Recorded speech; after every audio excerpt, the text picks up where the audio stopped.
Sometimes I'll do a category-wide review where I'll look at 5 to 7 different products in every given category. And then afterwards, a new product or an update to a product comes out that is so profound, I have no choice but to revisit the results of the original review. That's what happened in this case. These are the new second generation Sig Kilo10K rangefinding binoculars.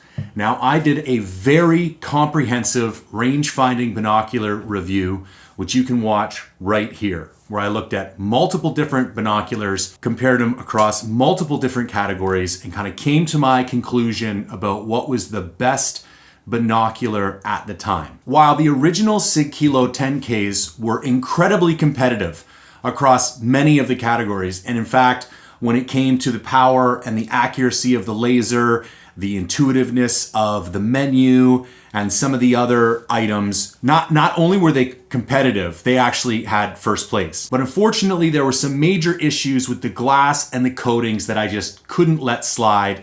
And so they ended up coming in second place to the Revic Acura rangefinding binoculars.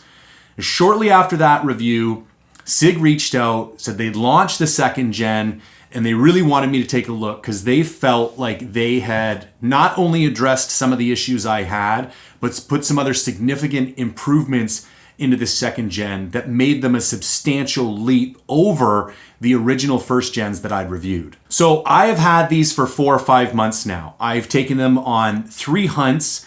2 of them were winter goat hunts where it got down to minus 27 degrees Celsius or minus 15 degrees Fahrenheit. I had 60 mils of freezing rain on another day, 2 different hunts, one in January, one in February. Absolutely brutal conditions to take electro-optics out into the field, but it really gave me a chance to put them through the test. I had fog, I was ranging things multiple kilometers away, there was snow, cold, rain, everything. So I have thoroughly tested these over the last few months and the past couple hunts. Now, if you want the quick recap, I agree 100% with Sig. These are a substantial increase over the last first gens. The question is, do I think they have surpassed the Revic Acura? Is this now my number 1 rangefinding binocular? Well, here's how we're gonna find out. First of all, I'm going to give you a quick rundown of the features that Sig has upgraded between the version 1 and version 2. And then what we're going to do is we're going to revisit the original spreadsheet that I created for the comprehensive rangefinding binocular review. And I'm going to update the Sig with all the second gen stats and see how it stacks up now against the Revic. And for all of you wondering, that's why I do these spreadsheets like so comprehensively, and that's why I use the scoring system that I do, is that it's future compatible. So I can go back to those spreadsheets, I can insert new products, I can use the same scoring system, and I can let you know how these products stack up against the initial list that was in the review without still having to have all those on hand.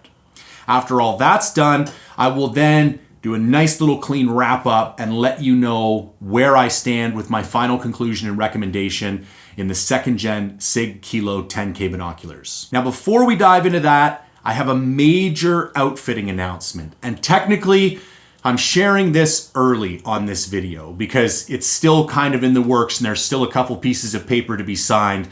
But me and the other individual I'm working with are far enough down the line that I feel comfortable releasing it on this video. I will be releasing an entire video dedicated to nothing but this news next week, but I really like to give early access to the people that engage with my reviews, and I know a lot of you like watching these reviews as soon as they come out, so I figured this was the quickest way to share the information.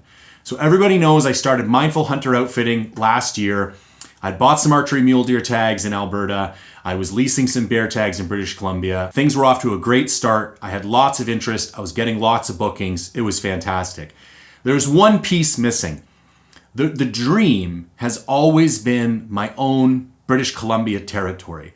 I've always wanted a place that I could build and I could learn and I could develop and kind of cultivate over the years. And it finally happened as of yesterday. I'm now a 75% owner in a hunting territory here in British Columbia.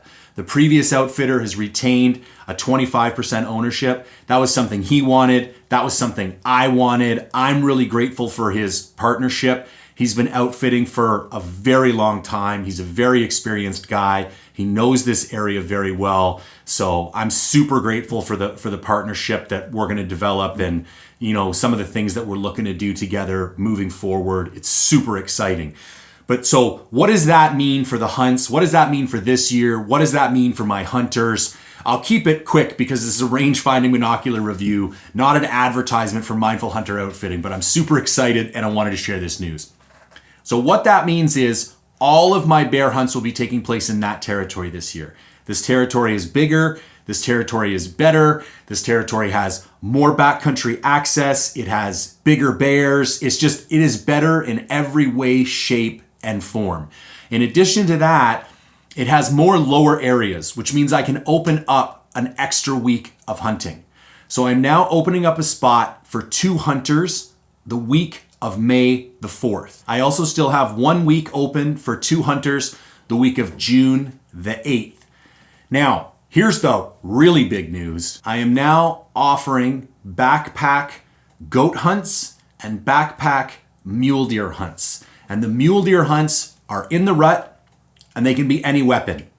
So this is a big deal because a lot of people who are contacting me for mule deer hunts, we're looking more for rifle hunts, less for archery hunts. So now that I can offer this to them, that's extremely exciting news to me.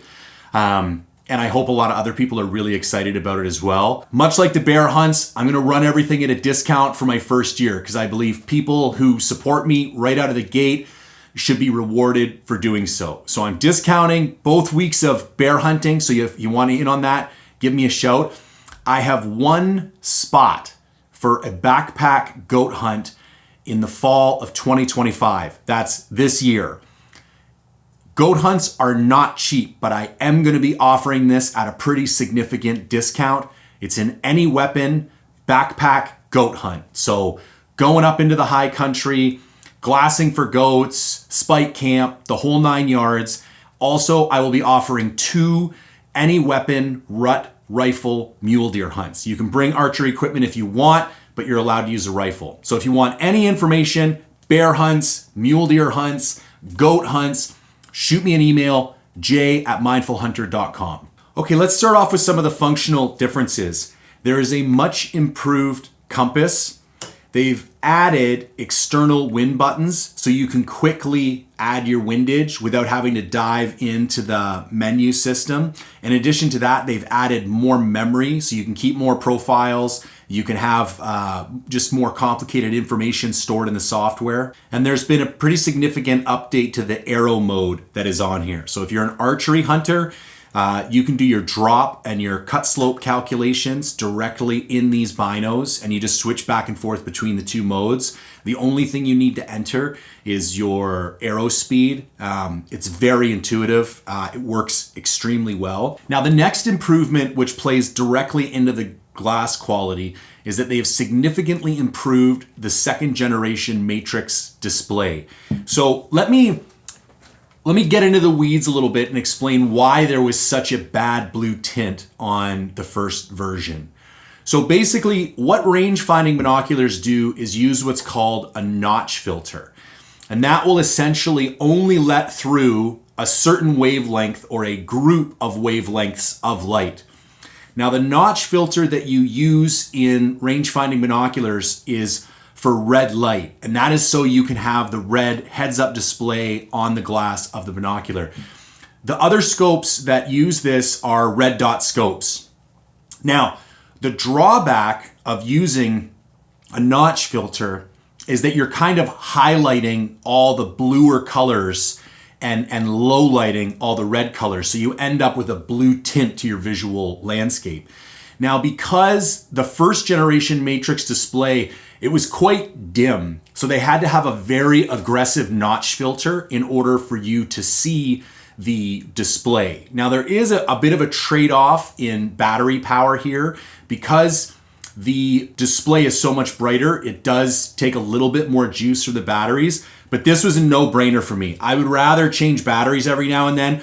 Realistically, you're still going to get a whole season out of a battery. I think with something like a rangefinder or rangefinding binoculars, if you just change the batteries at the beginning of every season, you should never run into any issues. So essentially what they were able to do, because of increasing the brightness of that display, they were able to reduce the intensity of that notch filter and basically eradicate the blue tint altogether. And I can verify, like after looking through these things, it's very pleasant. And to be honest, the glass quality in these, in my opinion, supersedes that of the ones in the Revics.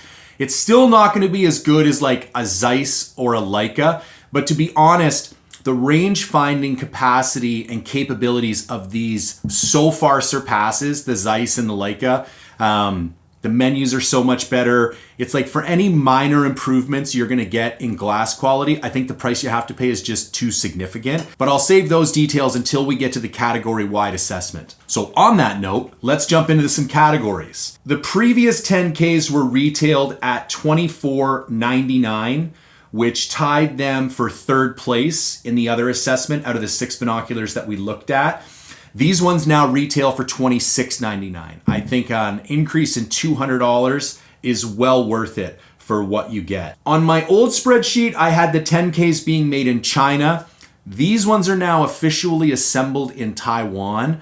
I'm not sure exactly how that's going to play into tariffs. I don't know what origin the United States considers Taiwan to be, whether they charge Chinese tariffs or not. I'm also not aware of if there is significant manufacturing quality differences between Taiwan and China, but that is a slight note. One major difference between the first gens and the second gens is that between that review and this review, Sig Sauer has announced their infinite guarantee.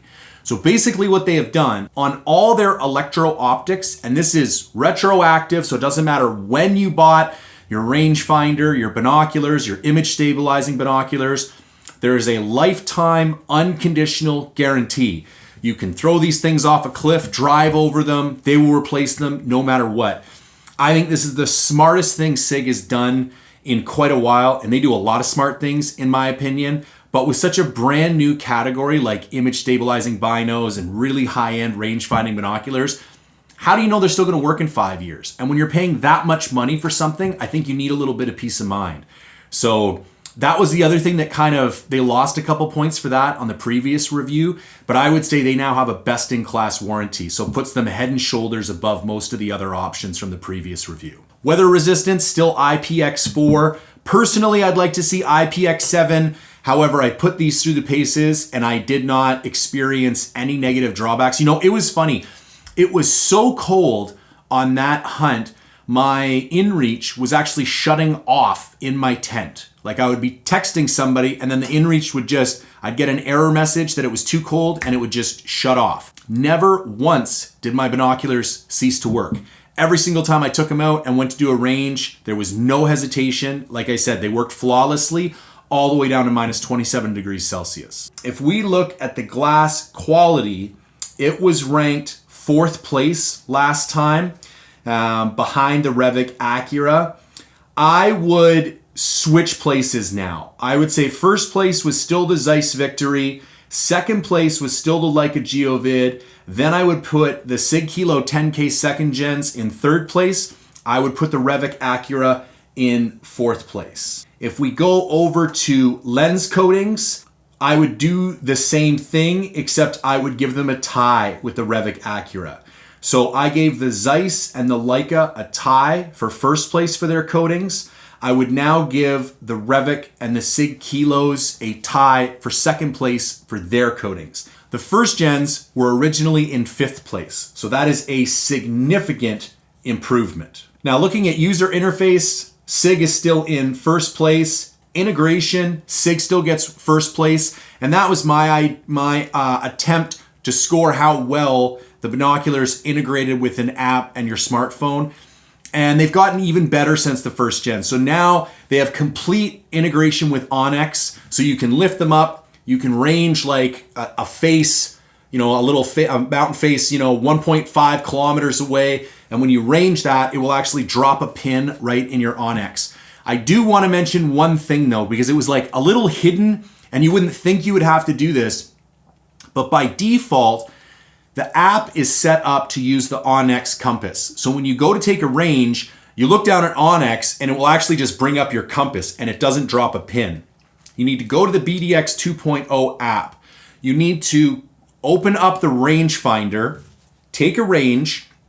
While that range is active, hit the settings on that same screen, and down to on the bottom, there's going to be the waypoint export options. You need to turn that to OnX with LRF compass. And that is telling OnX to use the compass in the rangefinder instead of the compass on OnX. And as soon as you do that, everything that you take a range at will drop a little point in your OnX. Another super cool feature is that the icon it uses is like this little Sig icon. So you actually have a visual indication of which points you've kind of ranged and which points you've manually dropped. So it kind of just helps you keep things visually organized. Now, when it comes to accuracy, max range, and ballistics, it's still the number one contender. It uses the Applied Ballistics Elite software. It has industry-leading laser with the largest range, the lowest diffraction that I can tell among all the rest of these binoculars. And I want to make one more note about the Ballistics Elite software because I'm doing a lot more long-range shooting now than I was when I first did the range-finding category-wide binocular review. Really easy to use interface on this. Like, I loved it. You can even true your dope using muzzle velocity. So basically, what you can do is you can chrono your gun, you can use your custom curve profile for the bullet you're going to use, you set up all your ballistics, you zero your gun at whatever, 100, 200 yards, and it's like, okay, that's where most people stop. But the next step that you need to do is kind of true your dope. So what you do is then go shoot out as far as you can reliably, let's say 600 yards. And let's say everything being equal, you're shooting 2 inches low at 600 yards. That means either there's small differences in your custom curve or there's a variety of instances that could be accounting for this 2-inch drop. But because these binoculars take into account all of the environmental variables, you know that something is off with your dope. You need to fudge your dope a little bit so that the reality matches up with the projection. So what you then do is you go in and there's a special feature where you can adjust basically your estimated muzzle velocity to make the bullet hit where you know that it's hitting in reality. So you would go in, you say, okay, I'm 2 inches low at 600 yards. It will automatically tweak your muzzle velocity, and then you will be trued out to, that distance and even further because it will take into account all the little inconsistencies with your setup. And that was super easy to do with the BDX 2.0 app. I couldn't have been happier. I'm fully planning on all my rifle hunts this year. I'm either going to be taking these or the Sig Kilo10K-ABS because I love how easy it was to set up a new rifle with a new bullet. All you really need is the custom curve profile of your bullet, which the BDX 2.0 has all the major bullets, and then you just need to chrono your gun. It was super simple, super easy, and very reliable. So before we get into the final score, I got one more promotion going on that I want to let everybody know about. So I released the new 2025 drop for apparel for Forged in the Backcountry. This included custom boxers built for the backcountry hunter, a waterproof hat, and 5 new t-shirts designed. So from now until April 30th, 2025, every $5 you spend at forgedinthebackcountry.com will get you 1 entry to win an ATX 85mm spotting scope from Swarovski. All you got to do is head over to the site, throw some stuff into your cart. It'll calculate all your entries at checkout. Let's say you spend $40 on apparel. You will automatically get 8 entries to win the Swaro spotting scope. They'll be linked to your email address. You don't need to do anything. Just head on over to forgedinthebackcountry.com. All contest rules are on my website. Okay, so in the previous review, the Revix came in first place with a score of 43, and the Sig Kilo10K first gens came in second place with a score of 47. I used a forced ranking scoring system where the first place in each category gets a 1. So the lower the score, the better. So first place was 43, second place was 47. If we go through and adjust all the scores to all the categories, the Sig Kilo 2nd gens end up getting a score of 41, and the Revics get moved down to a score of 44. So overall, these are my current #1 recommendation for a range finding binocular. I still think the Revic Acuras are outstanding. If you own a pair of Revic Acuras, there is no reason to sell those and replace them with the Sig Kilo 10Ks. Other than a slightly more powerful laser, there's nothing the Sigs do that the Revics don't. However, if you are on the market right now to buy a new pair of range finding binoculars, hands down, I would buy the Sig Kilo 10K 2nd gens. All right, folks, if you can engage with this content in any way, shape, or form, I would greatly appreciate it. Hit the like button, hit the subscribe button, and as always, thank you for tuning in.